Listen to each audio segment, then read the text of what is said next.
Parang kasya sa 200 kg to eh. So yun mga paps, para rin tayo naglalamove. Tignan nyo. Ano to mga brad, mga uniform? Paps eh.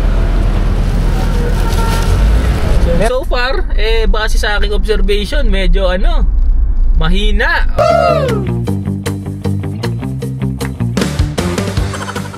Good morning mga paps! Another day, another biyahe series na naman. Today is Friday mga paps, October 10. So, ilang araw din, di tayo nakabiyahe. Dahil may mga ginagawa tayo. Parang medyo busy ako ngayong buwan na to mga paps. Kung kailan bare months no, ang dami pa naman booking kapag bare months. Well anyway mga paps, nakita nyo naman or napanood nyo sa latest vlog natin na naisipan natin mag-change ng kategory na from 200 kg, from 300 kg going to 600 kg mga paps. So ulitin ko lang mga paps, bakit po ba natin naisipan mag-change kategory? So gaya na sabi ko sa latest vlog natin mga paps, medyo wala o baka di ko lang nakikita na nagbablog ng Lalamove 600 kg na Innova. Kasi usually ang nakikita ko is minivan. Yan yung trending ngayon, minivan na 600 kg. Pero let's try naman yung Innova para naman sa mga naka-Innova user dyan. Malaman din nila kung okay din ba yung 600 kg pagdating sa Innova unit mga paps. So marami naman na akong ina-expect na disadvantages pag nag-upgrade ako ng 600 kg. So sinugulan ko na lang para lang maipakita natin sa mga subscriber natin kung ano pa talaga yung pwedeng mangyari kapag sa 600 kg tapos Innova yung gamit mo. Sabi ko nga sa inyo mga paps, ako yung gawin yung pamato. Actually mga paps, ayan na po, na tayo, na-approve na po yung ating application. So itatry natin siya ngayong araw. Actually nung October 3 pa ata ako na-approve, kung di ako nagkakamali. So kaya sabi ko medyo busy tayo, pero ino-obserbahan ko na yung booking mga paps, no? Sabihin, kahit may ginagawa ko, chine-check ko yung booking kung marami bang pumapasok na na booking. So far, base sa aking observation, medyo mahina o kaya nata-timing lang dun sa oras na na wala talagang nagbo-booking. Kasi pa nag-open naman ako, saglit lang, siguro 15 minutes lang ganun. Syempre alam niyo naman labanan dito kay Lalamove.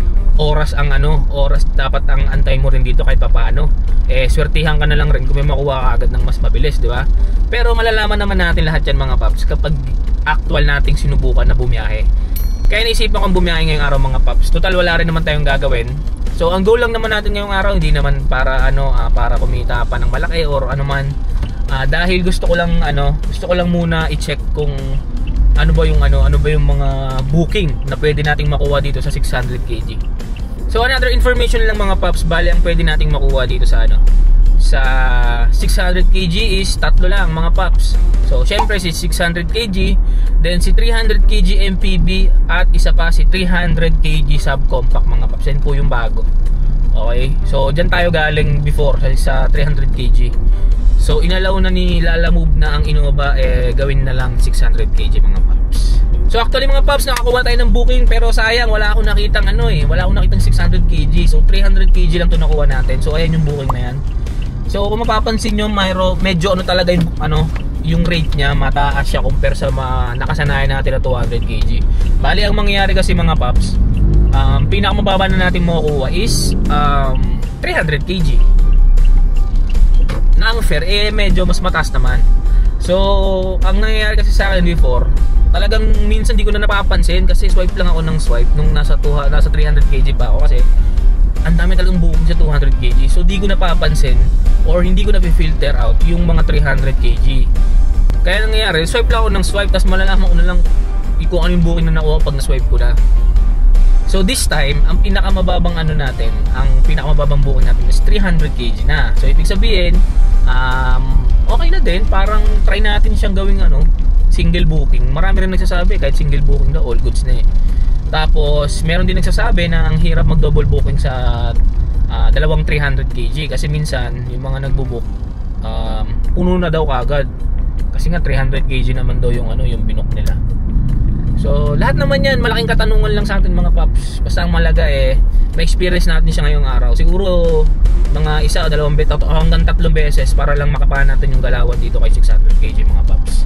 So sige mga paps, sana samahan nyo ako ngayong araw kahit saglit lang tayo. Lang talaga, try lang talaga natin tong yung mga booking dito kay 600 kg na category ni Lalamove mga paps. So actually on the way na tayo doon mga paps sa ating location tuloy, sa ating pick up location. Bali ang layo na lang niya sa atin is 1.5 kilometers. So 7 minutes ano doon daw tayo based kay Google Map. So update ko lang kayo mamaya mga paps kapag na-pick up na natin. Let's go! Abo, tulungan na po kita sir. Sa mismo hospital to sir? Oo. Kasya po ba kung ito lang lahat? Kasi maliit na lang dalawa. Ah, okay. Sige sir, thank you po. So ayun mga paps, parang kasya sa 200 kg to eh.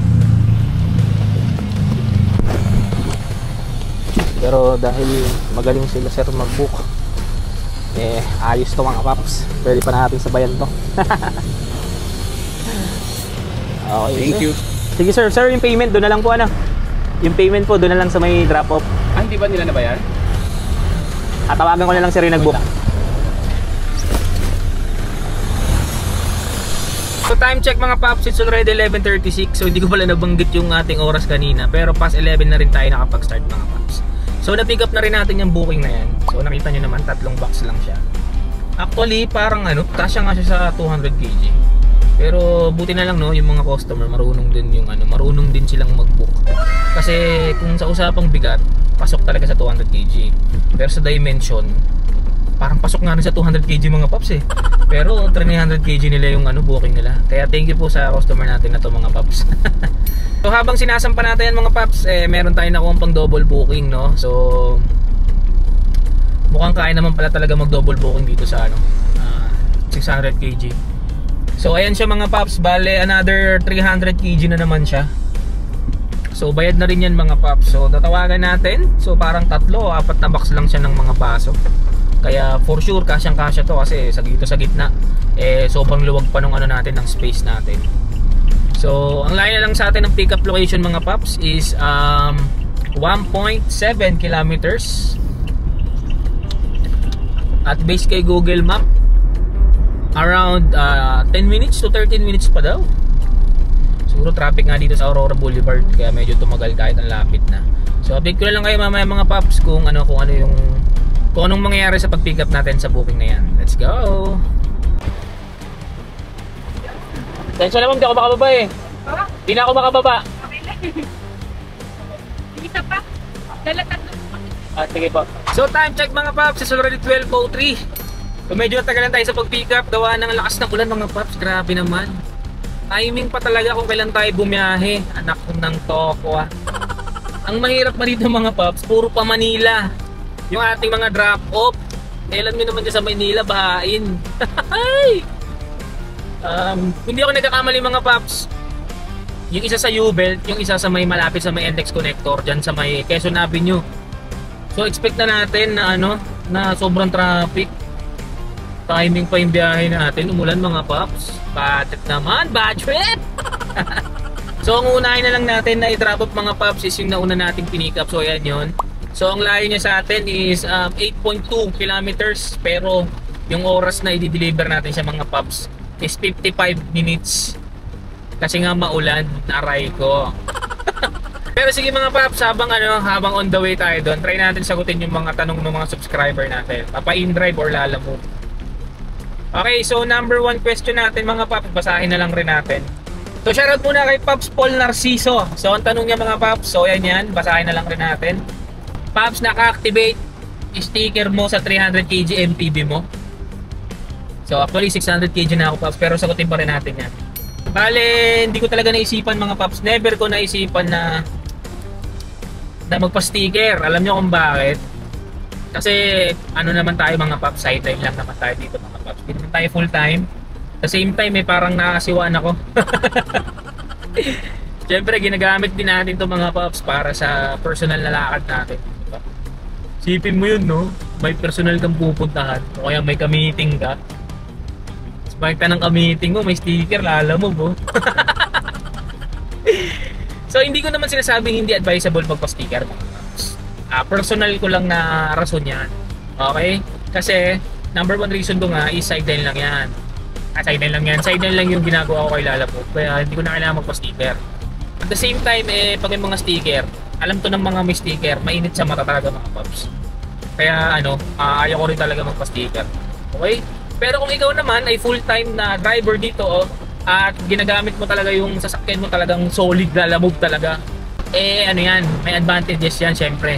Ang sticker po natin may monthly na bayad. Sa pagkakaalam ko, 1.5. Pero di ko alam kung depende sa sasakyan. Pero ang alam ko dyan 1.5, parang papasok siya sa credit mo. Sabihin, papasok siya dun sa apps mo, nilalabok. So yun, ang sagot ko sa'yo Paps, hindi. So shoutout sa'yo Paps ha. Kung biyahero ka rin, God bless sa'yo at mag-iingat palagi. Okay, proceed tayo sa question number 2 mga Paps. So, ito naman pang in-drive naman to mga Paps. Bale, ang tanong niya so shoutout muna kay Negi Boy Vlog. So shoutout sa'yo boss. Boss tuloy. Shoutout sa'yo Papi Negi Boy Vlog, no? Bali, ang tanong niya mga Paps is may bayad ba Paps ipasok kotse sa in-drive? So yung tanong niya kung meron daw bayad kapag pinasok mo yung sasakyan mo sa in-drive. So ang sagot natin mga Paps is wala pong bayad ang pagpasok ng unit mo kay in-drive. Okay, malinaw yan. As long na meron kang requirements sa LTFRB like Provisional Authority or PA or CPC, which is yung mismong prangkisa na. Okay, once na meron ka niyan, tapos yung mga minor na requirements like ORCR, IDs mo, or kundi sa iyo yung sasakyan, authorization letter, libre mong maipapasok yan sa in-drive, okay? Pero, eto na ang pero. Nagkalat ang mga tempo mga Paps. Okay? Yung tempo po, sa madaling salita, peke po yan mga Paps. Pinaganda lang, no? Tempo daw. Isabihin, temporary na papel. Hindi po, sa madaling salita, peke po yan mga Paps. Peke. Okay, marami nag-o-offer niyan sa online. Merong 10,000, merong 15,000, or higit pa mga Paps. Katakot-takot po na multa nga abutin nyo yan kapag yan po ang ginamit ninyo. Dahil lalabas po na kayo ay kolorum kapag na-timingan kayo ng LTO or ng LTFRB. Okay, 200,000 po ang multa niyan pag nahuli kayong nagsasakay kayo ng pasahero nang wala kayong prangkisa. Okay, so baha dito, anak ng toko. So hindi ko kayo hinihikayat na patulan yung mga nag-aalok sa inyo sa online, lalong-lalo sa Facebook mga Paps, no. Yari talaga kayo dyan. Imbis na kumita ka, putik na yan. Iyak-iyak ka sa multa mo niyan mga Paps. Kaya wag na wag kayong mag-a-apply sa online, okay? Sa mga nag-aalok sa inyo ng tempo. Bali, ang gawin nyo na lang talagang mag-aantay talaga kayo mga Paps ng ng slot sa LTFRB. Mas maigi na i-like yung page ng LTFRB.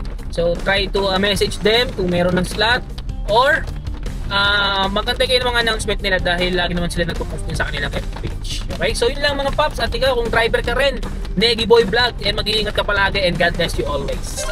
And mga Paps, talagang medyo maulan at baha rito sa Aurora. Siguro focus muna tayo sa pagdadrive at balitaan ko lang kayo mamaya mga Paps kapag nababa na natin yung IDAT. Let's go! Ayan mga Paps, so time check 12:34. Dito pa rin tayo sa kahabaan ng Aurora. So dati ko pa sinasabi sa inyo to, kaya ayaw ko dito sa Metro Manila dahil sobrang traffic. Okay? So grabe ang haba ng pula niyan mga Paps. Tapos di pa nasusunod yan kasi estimate lang naman yan pero sa actual ibang iba ang traffic talaga niyan. So ito na naman tayo, may experience na naman natin yung mga traffic dito sa Metro Manila. For the sake lang po ng ating content, para lang mapagbigyan yung ating mga subscriber na ang category is 600 kg or Innova, or para malaman din nila dun sa mga willing pasukin yung ganitong hanap buhay na naka-Innova, para makita rin nila kung kaya ba nilang kumita sa ganitong category. Okay, so yun lang naman mga Paps, share ko lang naman, no? So naisip ko lang ulit bigla na starting today, since 600 kg na tayo, may experience na naman natin yung mga traffic dito sa Metro Manila. Kasi for sure, mas marami talaga ang long drive kapag 200 kg ka compare sa 600 kg. So expect na lang natin na less booking kapag long drive ang gusto mo. Okay? So yun na naman mga Paps, share ko lang. So yun mga Paps, bali hanggang dito na ng natin. Yung may papakita kasi hindi tayo sa loob ng Malacanang, bawal yung video, pero ito na gagawa natin ng paraan. So waiting tayo dun sa mga magbubuhat since wala naman siyang fare. Fare tuloy, wala naman siyang additional fee para sa magbubuhat. So hospital pala itong dinilibera natin. Hospital siya dito sa loob ng Malacanang. Okay, so antayin na lang natin sila tapos update ko na lang kayo ulit mamaya. Let's go! So time check mga paps, it's already 1:22. So nababa na rin natin yung booking na yan. So ang tagal ng mga biyahe natin ngayon, no? Siguro timing lang talaga mga paps yung biyahe natin na maulan, kaya ganun. Pero okay lang naman. Hindi naman tayo nag-aabol ng biyahe ngayon. Ang goal lang talaga natin ngayon, mapakita natin yung bago nating kategory mga paps. Pero di tayo makakuha ng 600 kg. Ayun yung gusto kong makuha mga paps para malaman din natin kung ano ba talaga yung mga pinapadeliver ko. Tapos isa pa mga paps, no, hindi natin naipakita yung masyado yung pagbaba gawa ng ano. Andito tayo sa loob ng Malacanang mga paps. Pakita ko sa inyo. Ayan o. Diba? Sa loob tayo ng Malacanang. Kaya medyo ano dito, high alert. Kaya mahirap pag video-video. Makasita pa tayo ng mga kapulisan natin dito. Tayong pulis dito mga paps, syempre. Nakatira yung presidente natin eh. So yun mga paps, bale, baba na rin natin itong ating isa pang booking. So try natin siya sa Bayan. Pero base kasi kay Google Map, 3.2 kilometers na lang. So pag mga ganito kala yung distance, ang hirap na sa Bayan. So i-proceed na natin itong mga paps. Tapos update ko na lang kayo kung ano pa pwede mangyari sa biyahe natin. Let's go! Ito ko pwede ibaba ma'am? Sige po.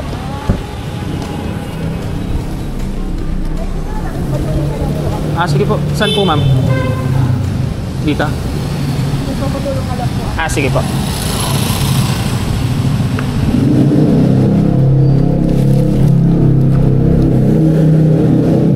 Ano ito mga mugs? Okay.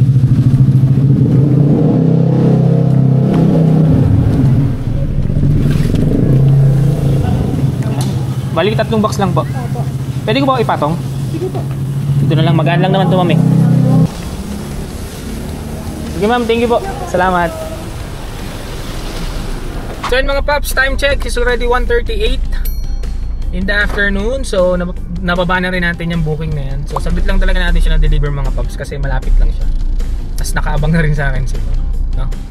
So medyo malapit na kasi ako dito mga paps sa bahay. So ang goal, gaya ng sabi ko kanina, goal lang naman natin is ma-check lang natin kung ano ba yung yung mga pwedeng mangyari sa sa 300 kg. So wala naman tayong plano ngayon na sumagad sa biyahe or ano pa man. So i-update ko lang kay mamaya mga paps kung may makuha pa tayong booking kay Lala Move or mag-in-drive na lang tayo habang palapit tayo ng palapit dun sa bahay natin mga paps. So pero kung wala talaga tayong makuha ang booking mga paps, proceed na agad tayo sa ating last part ng ating video mga paps. So yun lang mga paps, balikan ko lang kayo ulit mamaya. Let's go! So time check mga paps, it's already 1:52. So nakakuha tayo ng booking. Ito malapit naman sa amin to, Cubao area naman siya. So ayan siya mga paps, in-drive yan. 6-seater siya kaya okay din yung fare niya. Kaya kinuha na rin natin, tapos diretso win na rin tayo mga paps. Isa pa pala mga paps, no? Kaya na pa tayo biyahe ng biyahe. Nagmamadali kasi ako kanina. Kalimutan ko kumain. So until now, wala pang laman yung tiyan natin mga paps. Siguro kaya parang wala tayo sa mood kumuha ng booking, no? Pero okay lang kahit papaano nakapag tayo, nakabiyahe tayo kahit sa maikling oras mga paps. Sige mga paps, update ko na lang kayo kapag nababa na natin sila. Let's go! So yun mga paps, para rin tayo naglalamog. Tignan nyo. Ano ito mga brad, mga uniform? Paps meron pa ba? Meron pa? Oo, diba? Parang lalamog. Ito ba ba ito? Sige, ako na lang tagabot. Siyempre.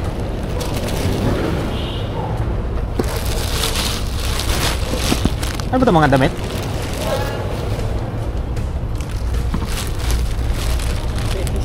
Yeah!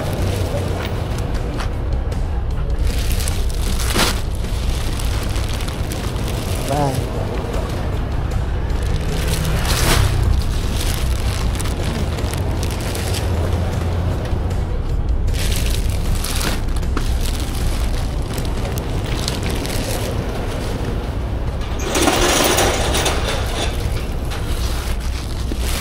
So bro, Sino ba? okay na, last time. Thank you rin. Kaya mga paps. So time check mga paps, 2:42, nababa na natin ang bukin namin. Gutom na gutom ako. Grabe. So ang plano ko mga paps, uwi na ako. Gutom na talaga ako, kakain muna ako sa Mang Inasal. Sabitin ako dito. As in, wala pa talagang laman yung tiyan ko. Kumaya kayo ng umaga mga paps, tubig lang. So sige mga paps, balikan ko na lang kayo mamaya pagkatapos natin kumain, tapos try natin i-computein or kahit wag na. Depende mga paps. Sige, balikan ko na lang kayo.